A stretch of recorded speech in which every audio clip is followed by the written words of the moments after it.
A little bit slanted there. We're a little bit close. Hello. Good morning. Happy Hump Day. Yes.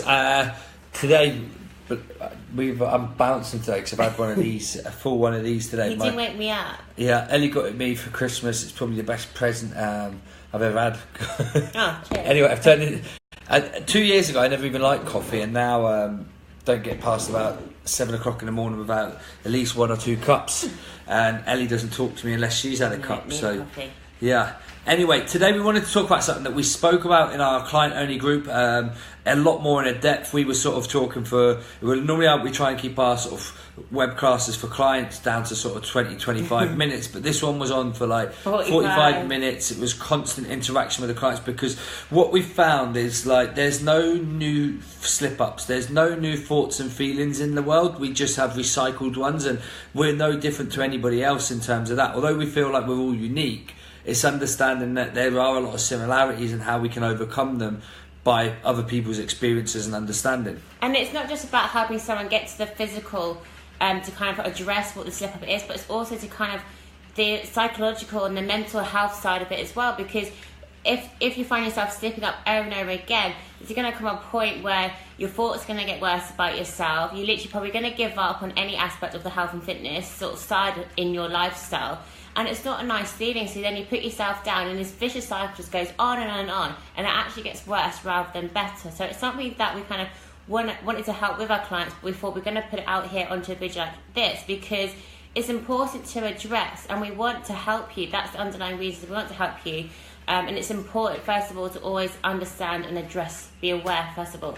Yeah, so the first thing what we'd say is like a lot of people we find would use food as a form of comfort when they slip up. So it could be like, for me, I've been an emotional eater all my life. I get stressed, I get frustrated, I get upset. The first thing I used to do is turn to food. So and that stems from when we're like babies, you know, if we're upset or we're crying, the first thing we get given is food. We associate that comfort with food. That cycle repeats itself over and over again, and it's very, very normal, and that can make trying to lose weight and feel better about yourself very difficult. So the first one we'd always say is sometimes if that's your go-to, it's completely normal. Don't feel frustrated or upset if you're that person that does turn to food. And actually, I would say over 80% of the clients that we have worked with and currently still working with, we're still kind of being this habit cycle where they do naturally turn either to food or to the alcohol. And what's important is, first of all, to kind of be aware of possibly what you're currently doing as a reaction. But number one is to kind of focus on what the trigger point is. And remember, like, say for instance, you've had an argument with someone, a work colleague's been a dickhead to you, or a client, or something just happened that hasn't gone your way.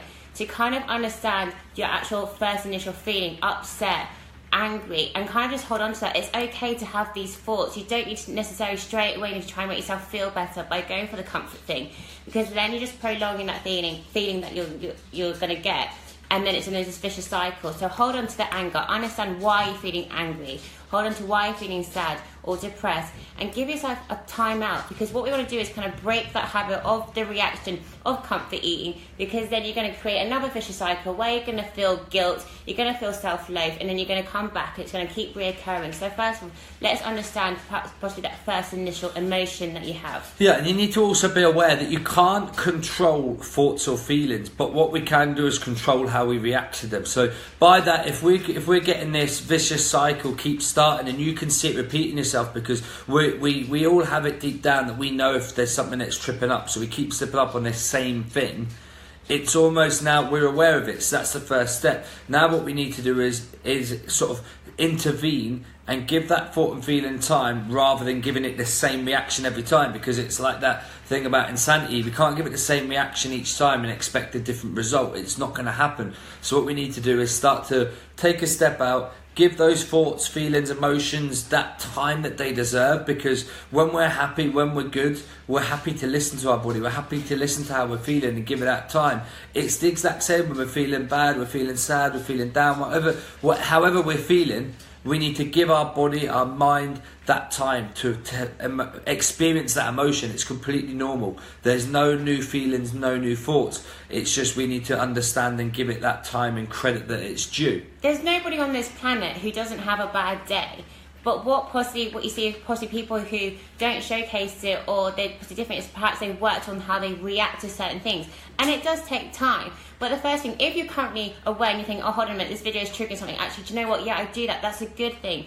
Being aware of what you do as your habits is a good thing. It's then what you then decide to do next once you become aware. So it's just kind of, finding a new kind of habit, like breaking a cycle and kind of doing something differently. But it's also, just remember, you aren't the only person, okay? It's just kind of choosing what you do next. You know, if perhaps you're at this place of self-loath and guilt, let this be our little nudge to you.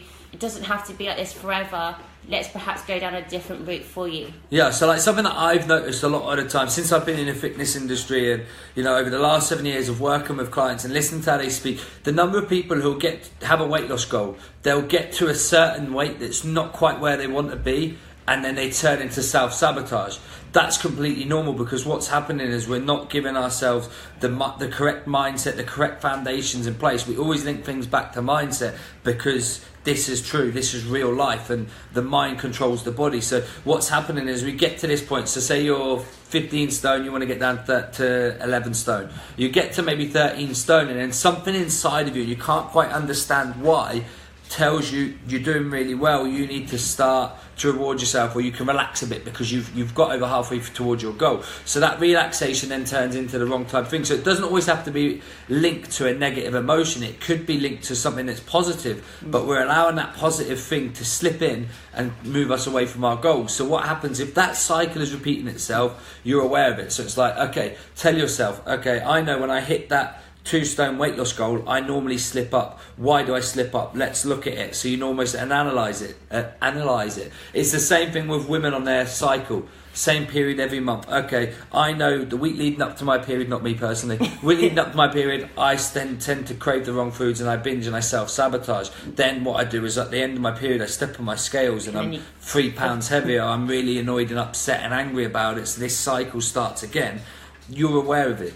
Take a step out. It's normal, yeah. Take kind of, like, if you are finding yourself self-sabotaging, it's like we've already said, if you're aware and you know you're doing it, why not try something differently? Let's try a different route. With the cycle, I've definitely found that what's helping me is I've upped my water, I've been aware of my sleeping habits, and that's definitely helped me with how much I'm gaining for that period. It's so easy to then just hold on to the negative part as, oh, I've gained weight, I've gained a pound after my cycle, but you forget you've just had your period, your body naturally is going to hold water. And it's like as humans, we forget the lead up to it and we just focus on the end result. It's like we want to focus on the negative parts, but we forget everything else. And it's also coming back to the emotional eating, and it's kind of reminding our bodies of the initial feeling, because that initial feeling and emotion that you had was never hunger. So, but we then associate the sadness with then feeding ourselves and kind of giving us the food, only to then have a self-guilt, self-loathe, and hating ourselves, and all these negative emotions that come, and it's only going to get worse, and then we're going to reach for more and more comfort. So again, my first point and my first tip is always come back to being aware of that initial emotion you were feeling and then dealing with it. If you're angry, have that uncomfortable conversation with someone who made you feel angry, upset, because having that initial uncomfortable conversation is going to make you feel far more better feeling than it will do kind of going through the emotional guilt, the self-comfort and things like that. It's just kind of, that can't be good. I hope that made sense. I started the video introducing one of my Christmas presents from Ellie. It's probably the best present I've ever had. And yeah, it's like Ellie said there, but it's also what I wanted to touch on again is like remembering it's okay not to be okay. It's going to sound mad, but it's like we almost have this thought of process that we have to be okay all the time. Like, you know, and I especially find people like, life's so busy now, we're not allowed to have our days where we feel crap and stuff like that. So give yourself that time, but then it's also voice out how you're feeling and why out loud. It's like we're like huge believers in the work by Byron Katie, where she asks 4 questions about her thoughts and feelings, more than Wayne. And when you start to question it, so it's like this is going to sound stupid. I get really pissed off at the stupidest little things. Like I'll be fine, and then something little will really annoy me. So like I don't even know what it could be now. And then when I say it out loud, I'm like, I'm annoyed because this happened. It sounds ridiculous to myself, but had I kept it inside I'd been like, I'm really annoyed. I'd have worked myself up to make myself feel worse and worse and worse, and that's when I'm the type of person that will go to the food and they'll be like, are you emotionally eating? I'm like, yeah. I'll share something. I think 2 weeks ago, Ryan decided that he was training first on the weekend, and by the Sunday, I was getting pissed off because I was hungry, and I don't obviously eat before I train.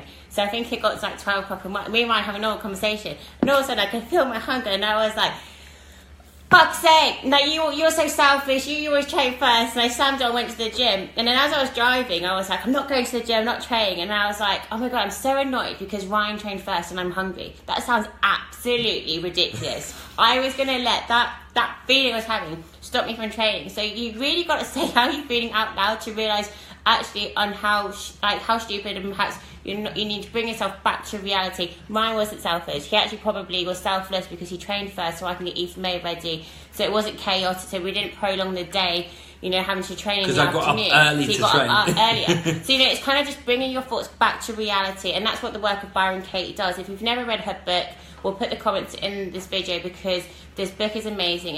It changed our life so much for the better. And you need to really bring your thoughts back to reality, because sometimes when we're having these thoughts, they are not real, they're not the truth about yourself, and that's when they can do damage. So bring it all back to reality, bring it back to real life, what really is the truth going on with you, your lifestyle and things like that. Is that person really a dickhead? You could probably tell we could talk all day about this, but we are going to try and keep that short. I think we've gone on for about 10, 12 minutes now, so please let us know your thoughts. If you've watched this and it's resonated, you're finding that you've got a trigger point, something keeps slipping you up, let us know. Have we helped you? Let us know. If we haven't, let us know. We might be able to help you a little bit more. If there's something that you're struggling with, that's what we want to do. I'll quickly just reel off some of the things that were slipping up for our clients. You tell me we've had loads of coffee today. Because that might help.